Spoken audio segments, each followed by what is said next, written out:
Heyo, and what is up, Sledge Nation? Thank you for checking out Sledgehammer TV tonight. The much-anticipated 2021 WWE Draft kicked off tonight on SmackDown, and instead of shaking things up again, it left me just shaking my head again, because the WWE decided to phone in its usual yearly formulaic, somewhat predictable, but at times downright questionable first round of the draft, and it just was not really that eventful. Lots of things we already knew were going to happen, and some things that should have happened that didn't. We are going to talk about all of those things and so much more right here and right now. My name is Nick Nightmare. You are watching the Sledgehammer Wrestling Show's SmackDown Review and Reaction Show Draft Edition.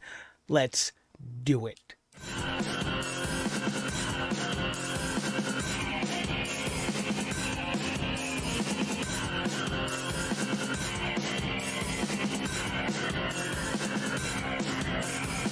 Sledgehammer Wrestling Show.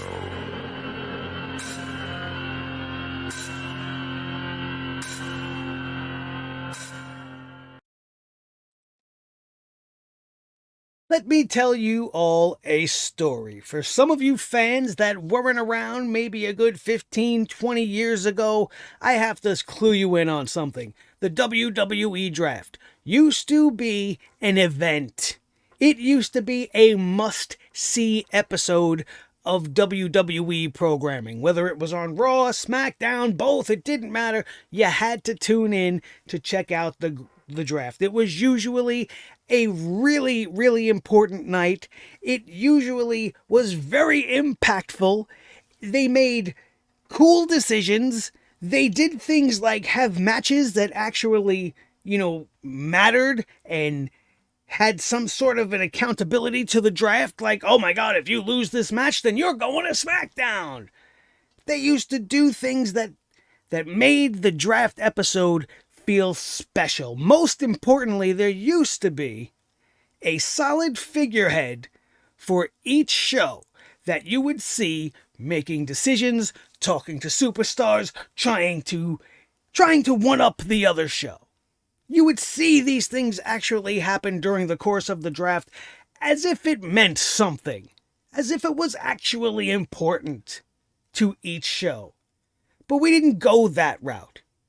We can also be grateful that we didn't go the route of the dueling war rooms, that Fox had their room and USA had their room, and we had digital robot jerk-offs duped up and behind them making ridiculous picks. But there's a small part of me that almost prefers that sort of a presentation over what we got tonight, which was just Adam Pearce and Sonya Deville coming out, making pick after pick after pick. Now, being that they're both the, authority figures right now for the WWE, it makes sense that they would do this. But then you come to a point on this very night. It was the 7th round. Let me check my notes. Yes, it was the 7th round tonight, and SmackDown revealed their first pick to be Naomi. Now, the problem with this is not that they picked Naomi. Naomi's awesome. I love Naomi, and I'm glad she's staying on SmackDown. The problem is that Sonya Deville announces this pick, and she's like, oh, well, I'm not happy about this. I don't know. And now I have to announce Naomi's on SmackDown. Like, she didn't want to announce it. She didn't want to give Naomi the satisfaction. Obviously, this was not her pick, which begs the question, who the fuck picked Naomi then? Was it Adam Pearce? Is Adam Pearce and Sonya Deville on this draft show not communicating? Are they not making picks in conjunction with one another to make both shows better? Are they on their own missions? Because they're not showing us any of that, so we don't know. It's just left up in the air. So now we have to see Sonya Deville, this executive for WWE, the woman that's one half of the team running this whole thing, showing up in the 7th round going, well, I don't know who made this pick. I wouldn't have made this pick. Well, Adam made that pick, and can't you veto it at some point? And here's, again, where they could have had some fun. They could have done something interesting, and they could have had Sonya acknowledge the fact that she didn't want Naomi on SmackDown and then do something about it and be like, you know what? No, I don't want her here. She's not going to be drafted to SmackDown. And then we come to Monday night where they could be like, oh, Naomi's going to be drafted to Raw. And then Sonya's like, no, I don't want her on Raw either. And then Naomi and Sonya have even more fuel for their feud going forward, and it makes everything bigger. It makes it more interesting. It becomes much more than, hey, she won't let me wrestle my first match. Now it's, she won't even let me on the roster. Why wouldn't they do something cool like that? No. Instead, we're just going to have Naomi to SmackDown, and Sonya's not happy with it, but she's just going to let it fly. Whatever. These shows suffer from their lack of creativity and also the lack of legitimate general managers or executives in charge of each separate show. Because otherwise, everything looks as ridiculous as it turned out tonight. All we had tonight, aside from the draft, was a couple of rematches, some interesting promos. Most of the promo work tonight was very, very good. But all in all, it was a night full of rematches. So that brings up that rematch alert. And we're going to do it now because I don't have to pull it up for every single segment that we talk about, because we could. Every match on this card we've seen before, sometimes on multiple occasions. But there's a lot more that we have to hammer down on this draft about. So we're going to talk about the draft first before we go over the ridiculous matches that we don't even really need to talk about. We'll breeze through that at the end. I have some notes here that we're going to go over together. The first round of the WWE Draft for 2021 kicked off with SmackDown making the first overall pick, which to no one's surprise was Roman Reigns. Everybody knew he was going to be number one. He earned it. He deserves it this year. He's the Universal Champion. He's the Tribal Chief. He's got the faction. He's got the manager. He's got the head, program with Brock Lesnar coming up. Obvious choice, Roman Reigns. Raw counters this by picking the WWE Champion, Big E, who was formerly on SmackDown, but cashed in on Bobby Lashley on Monday Night Raw. So obviously, the obvious pick, Big E to Monday Night Raw after Roman Reigns. So then things get a little fuzzy. Because SmackDown, despite having Becky Lynch as their champion, picked Charlotte Flair, the Raw Women's Champion, to come to SmackDown. I don't understand this at all. I immediately assumed there was going to be a title swap, and that Raw was going to take Becky Lynch. That's not what happened. Raw decided to pick Bianca Belair, and that's okay. I don't mind it so much that they picked Bianca Belair to go to Raw. I do not understand why SmackDown would not want their own women's champion over the Raw Women's Champion. Are you telling me these invisible executives or Sonya Deville and Adam Pearce came to the conclusion that Charlotte Flair is more valuable than Becky Lynch? Because I don't see how they could have came up with that. Not in the slightest. So Charlotte gets picked before Becky, fine. But Becky not being picked at all before this night was over, they even addressed it at the end because Becky was on commentary during the main event match, which we had a WrestleMania rematch of Sasha Banks versus Bianca Belair with Becky on commentary. And she was talking about how she's got to spread it out and she wants to give everybody an opportunity to give the man the best deal and this and that. So she's going to head over to Monday Night Raw and see what happens there. And she hasn't been picked yet, but she's going to be picked on Monday or whatever the case may be. And that just comes across to me as lazy. It's one of the problems with the overall draft. When you, in professional sports, if you were drafting a team, you were going to go after the best. You're going to go for the very best on the list for each and every one of your picks, each and every time, to assemble the pieces you need to put the team together that you want to bring your brand forward into the future. So it's when we get into the next couple of sections of the draft where it really goes off key.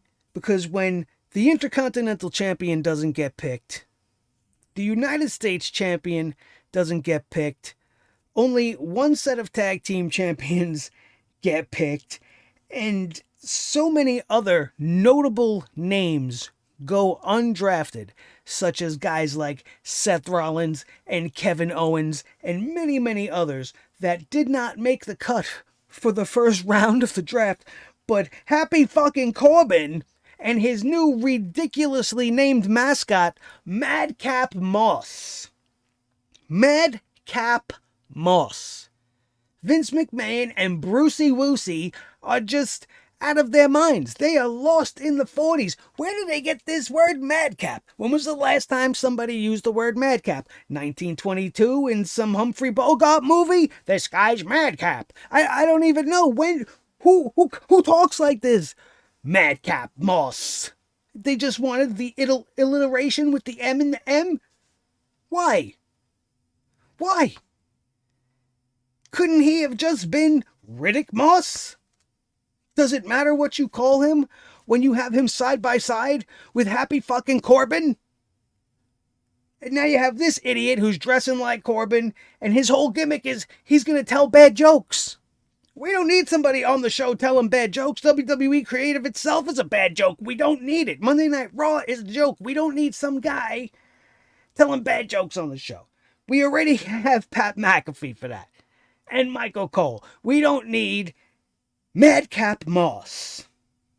Now, I could forgive any of this if they weren't picked in this draft above champions and former world champions and legends, and it just baffles my mind. I don't understand why they feel the need to do this. Actually, now that I think about it, this is the problem that you get when you have to do a draft and you have your product being shown on competing networks. You see, Vince and company, they can't draft all the champions on one show. They can't do it all on Fox Tonight on Friday, because then USA is going to be like, but you didn't put any champions on our show.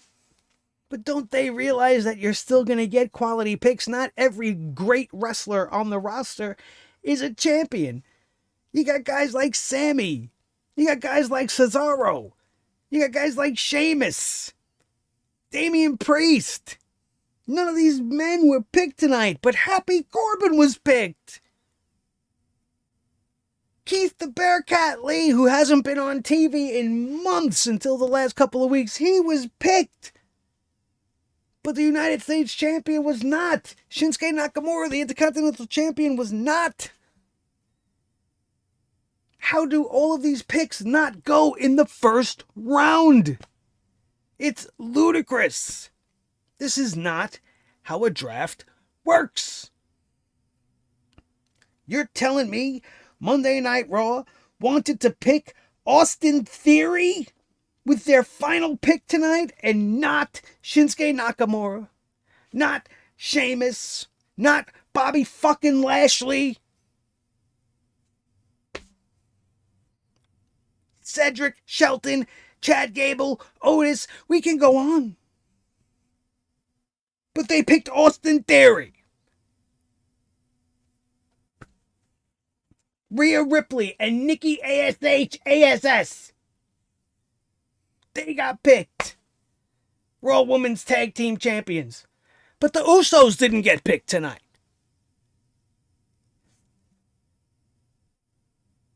I understand that they're making that part of the storyline with Roman and Paul. Oh, the Usos didn't get picked tonight, so now Roman's pissed. And now he's making it Paul's business to get his cousin signed, or he's gonna kill Paul Heyman. Pretty much. That's what he said. Lots of death threats in wrestling this week. Ridiculous. What a tangent we just went off on, but let's continue on. And let's try to go in order without me losing my mind. So in the next round, the third pick for SmackDown was Drew McIntyre, which throws off everything they just set up on the last 2 minutes of the last episode of Raw. As we said, did anything on Raw matter? Probably not. That will be proven even more so in just a second. Monday Night Raw decided to keep their tag team champions at least, and they picked RK Bro, which gets them both Randy Orton and Matt Riddle in one pick. Third pick for Monday Night Raw. Solid pick. No problem. Then SmackDown picks the New Day.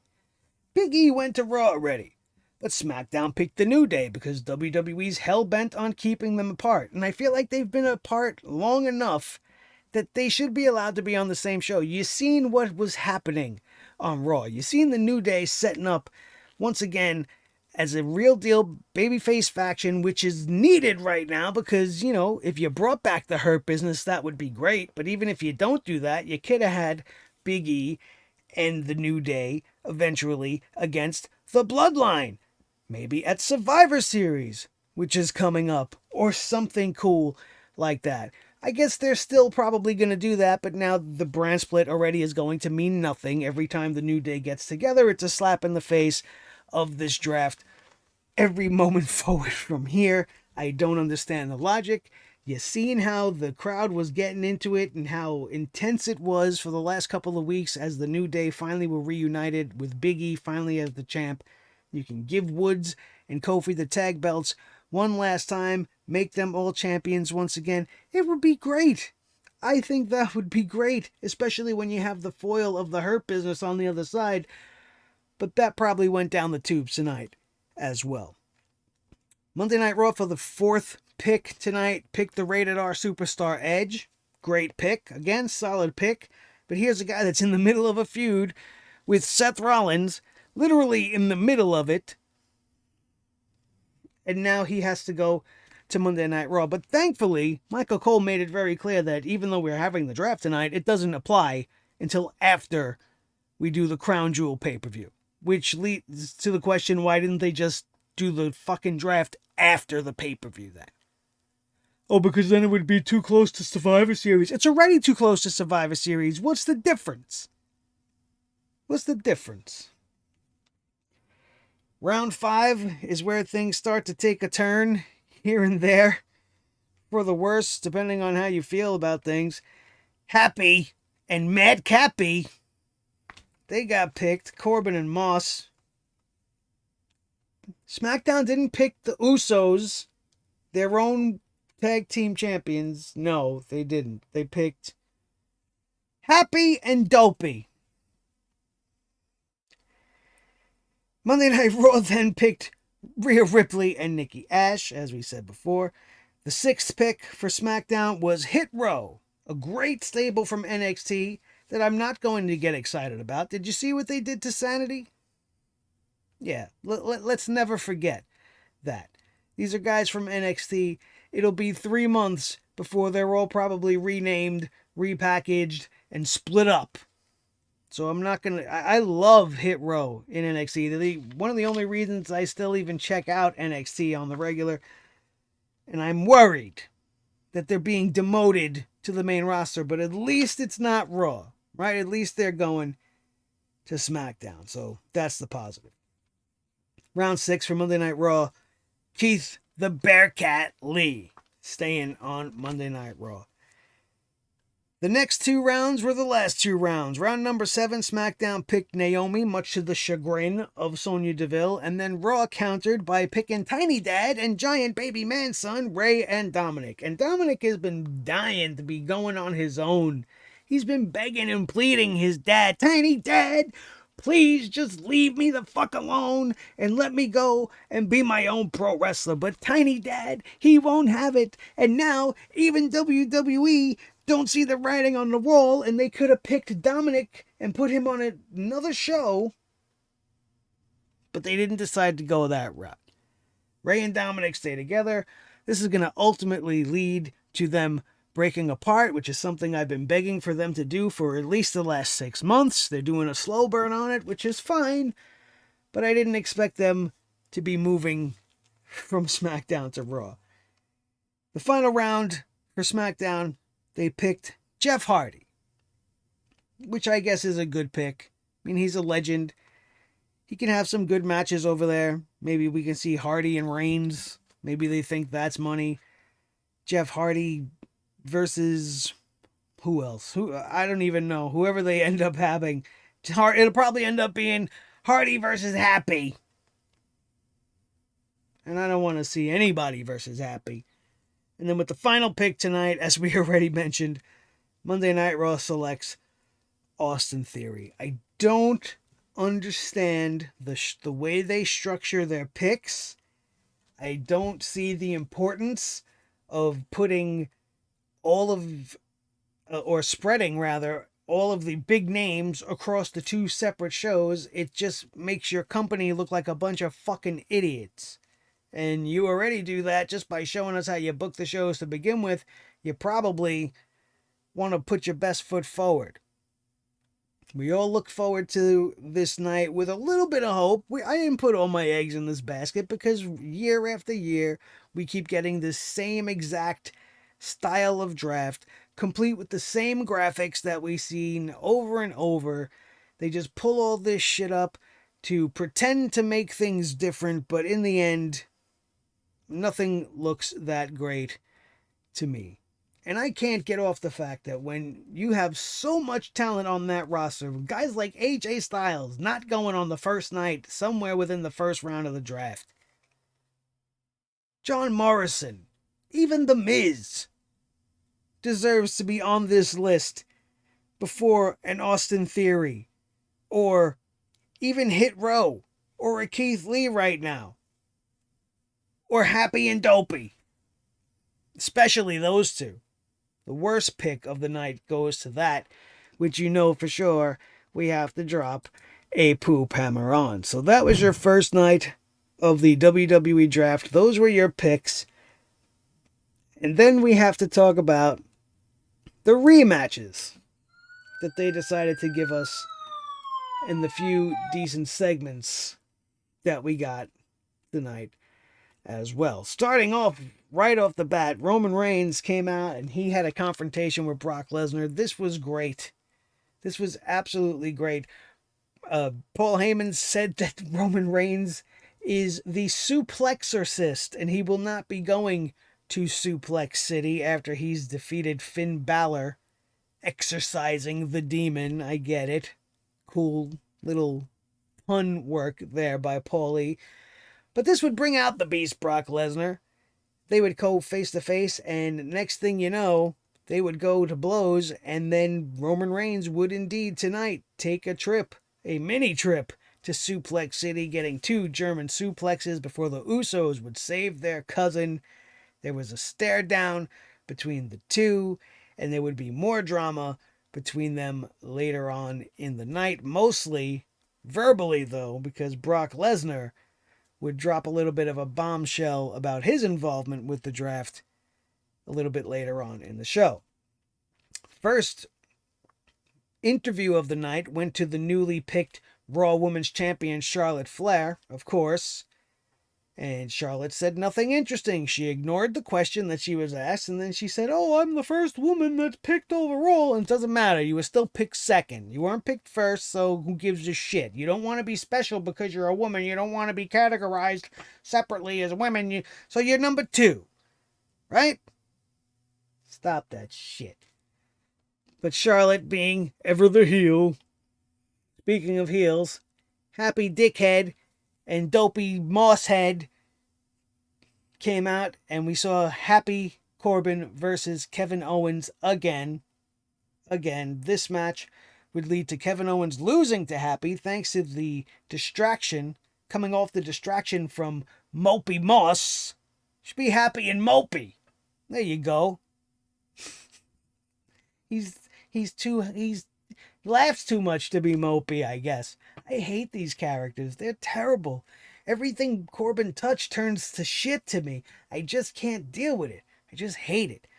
Anyway, Kevin Owens eats an end of days on the outside of the ring. He then would take a second one on the inside, giving Happy a win here, making him and his dopey madcap friend very, very happy at the end of this match, screaming and chuckling and acting like a couple of 17-year-old knuckleheads that you just want to punch right in the face. They also announced the King of the Ring and the Queen's Crown tournament start next week on the season premiere of SmackDown. Why couldn't it have just been Queen of the Ring? Why does it have to be the Queen's crown? Queen of the Ring. What's wrong with it? Why do they have to tinker? It's fine. You have King of the Ring, you have Queen of the Ring. Why? Why? Because a crown jewel?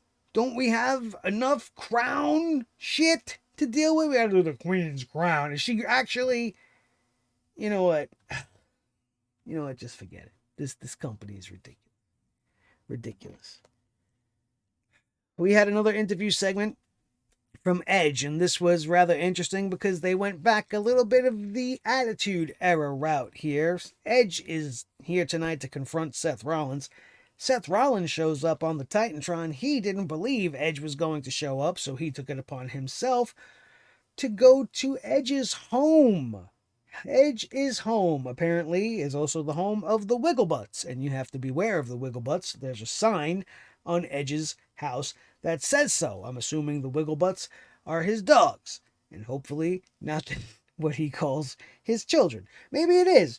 It's a cute little nickname, the Wigglebutts, but I'm going to assume by the paw prints on the sign that the Wigglebutts are his fuzzy little friends that he has at home. Anyway, Seth Rollins does a B&E. Not a delicious bacon and eggs. He does a breaking and entering and gets into Edge's house.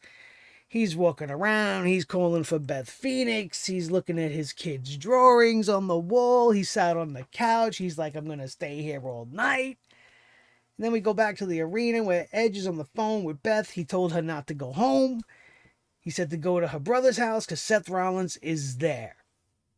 He said that he then called Dan and Dave, and they were on their way to the house. I don't know who Dan and Dave is. Pat McAfee showed a little bit of sense here. He's like, Ed should be calling the police, not Dan and Dave. I don't know who Dan and Dave are. Maybe they are the local police.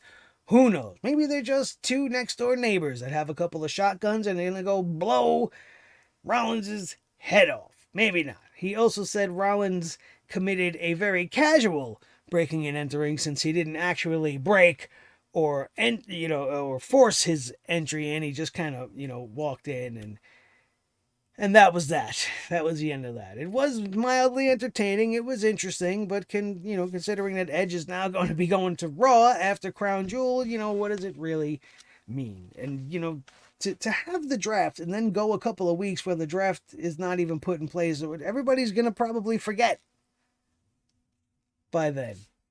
And it's not going to feel all that different when we get right down to it.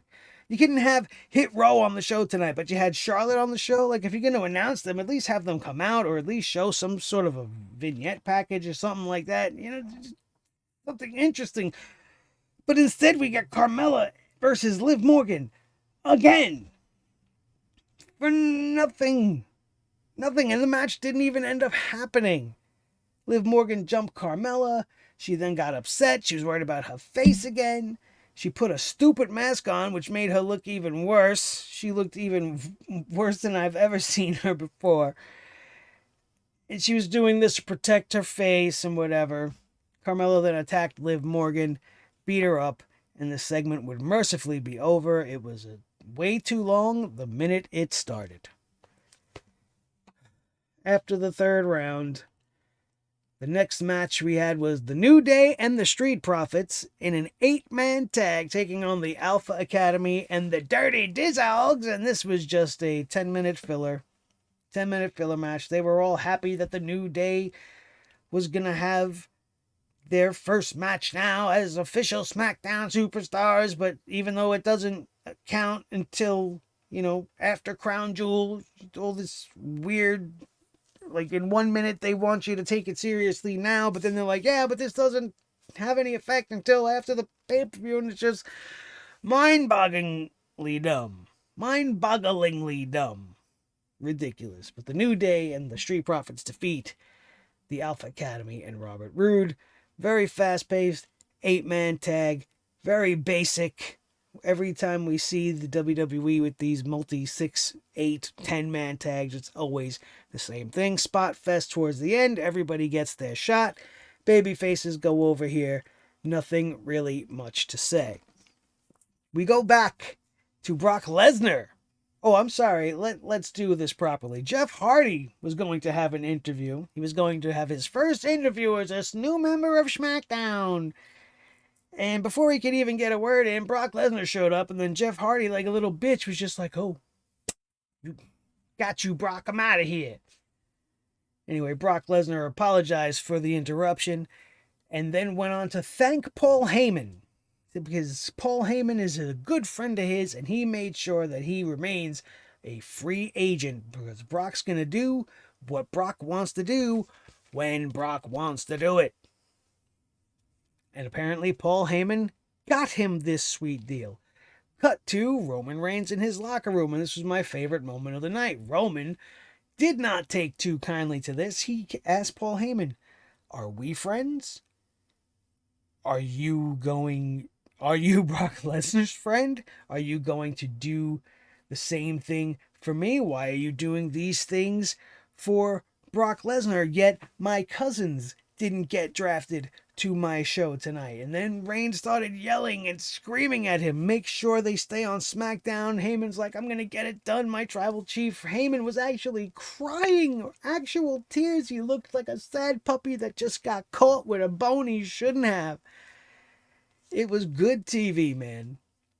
And then he told the Usos to go with Paul Heyman to Raw. And if they end up on Raw and not back on SmackDown, to leave Paul Heyman for dead on SmackDown. I mean, on Monday Night Raw before they come back to SmackDown. This is some really intense stuff, and I really liked it. The only time of the night they decided to have any fun. And it's in a storyline that has absolutely zero to do with the draft, because we all knew Roman wasn't leaving, and Brock does what Brock wants. Then we had a very good rematch. Sasha versus Bianca. The action was great. These girls have fantastic chemistry. I really like when they're in the ring together. I didn't appreciate Becky being out there on commentary, even though she was doing her job, putting herself over, making a little bit of a fuss about not being picked tonight, but not being too upset about it, because apparently it's strategic on her part, and she's just trying to get the most out of her situation.